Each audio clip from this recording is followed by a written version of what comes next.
Ils ont pris ma tête, ils ont tout mélangé, ils m'ont ôté toutes les valeurs que ma famille et les gens que j'aimais m'ont inculquées.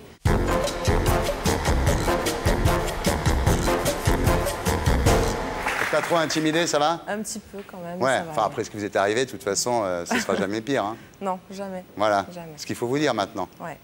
Stéphanie Minana, donc vous publiez chez Michel Lafon un livre qui s'appelle 46 jours en enfer, otage dans la jungle au Venezuela. Vous avez été enlevé le 8 décembre 2003. Ouais. À l'époque, vous êtes à Valera, qui est une petite ville du Venezuela. Vous vous servez dans un café qui appartient à votre frère. Pourquoi avoir quitté la France et avoir rejoint votre frère à Valera? Ben déjà, tout simplement parce que je voulais être auprès de mon grand frère, que j'aime énormément.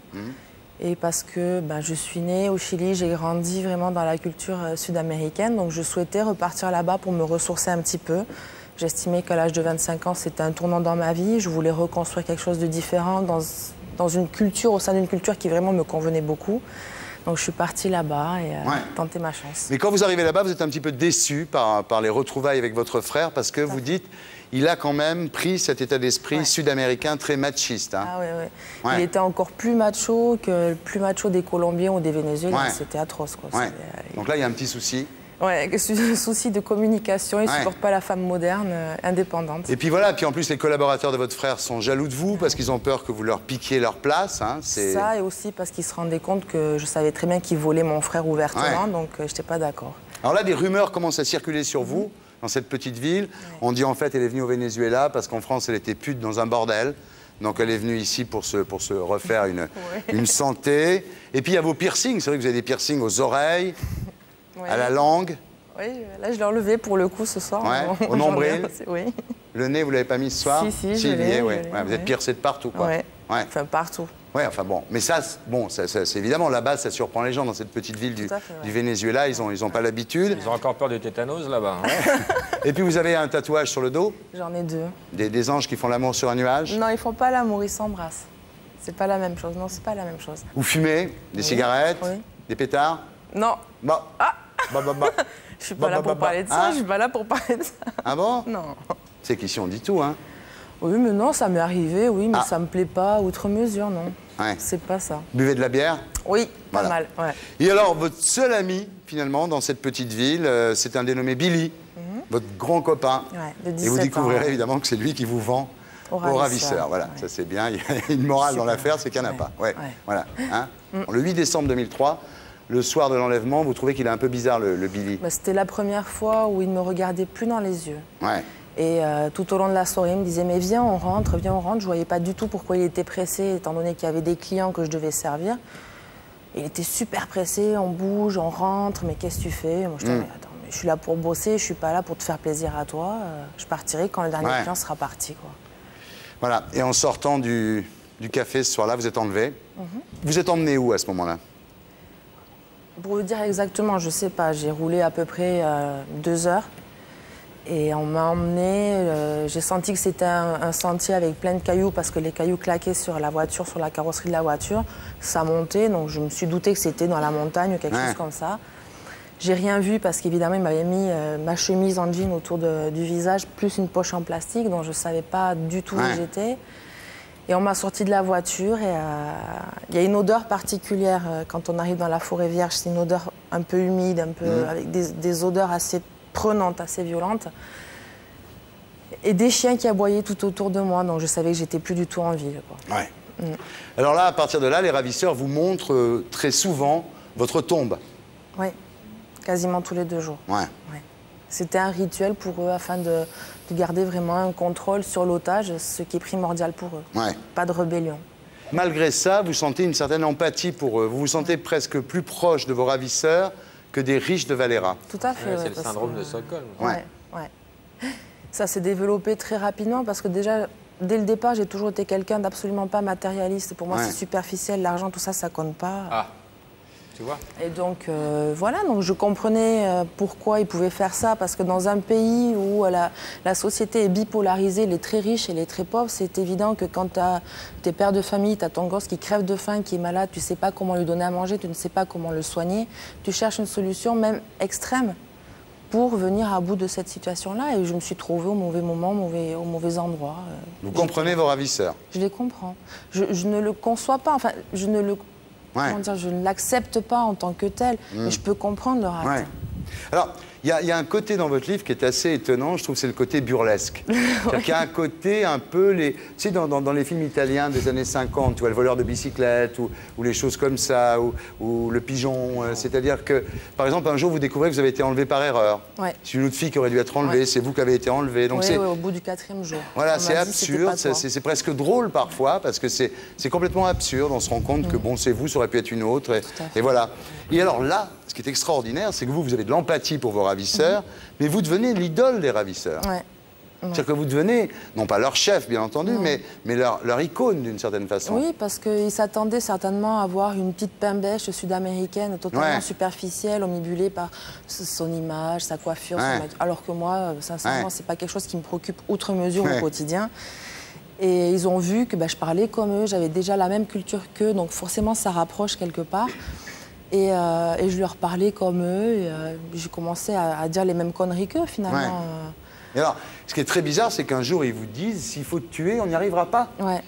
On ne pourra pas te tuer, c'est vraiment un film, il y a un film à faire avec votre histoire. On ne pourra pas te tuer parce qu'on t'aime bien, donc il faudra qu'on aille chercher quelqu'un d'autre pour te tuer, parce que nous, on ne pourra pas le faire, quoi. Ils étaient plus capables, parce qu'il y avait autant le syndrome de Stockholm, l'otage peut le développer, mais je pense que les ravisseurs aussi, parce que c'était mes compagnons d'infortune. On vivait 24 heures sur 24 dans la forêt vierge, dans des conditions totalement précaires et primaires. Donc forcément...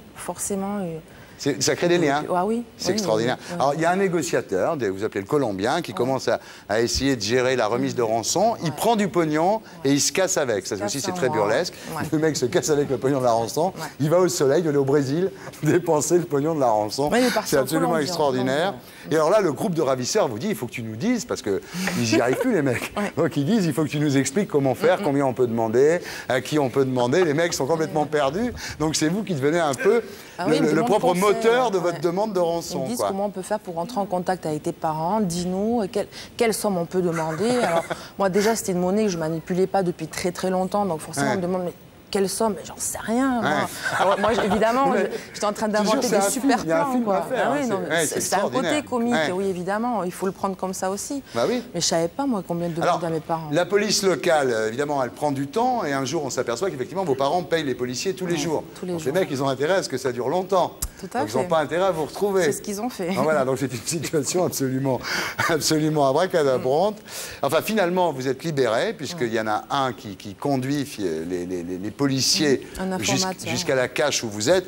Et là où c'est pas drôle du tout, c'est que pour obtenir que cet indicateur les emmène à la cache, à un moment, ils prennent un type de la famille de l'indicateur, un jeune malfrat comme ça, il lui tire une balle dans la tête, il dit voilà, t'as vu ce qui vient de lui arriver à lui?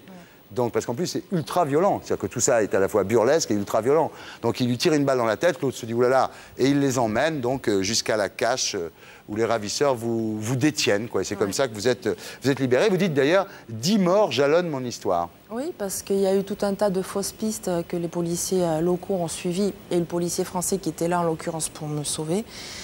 Et forcément, il y avait des gens qui téléphonaient à mon frère en disant « c'est moi qui est ta sœur ».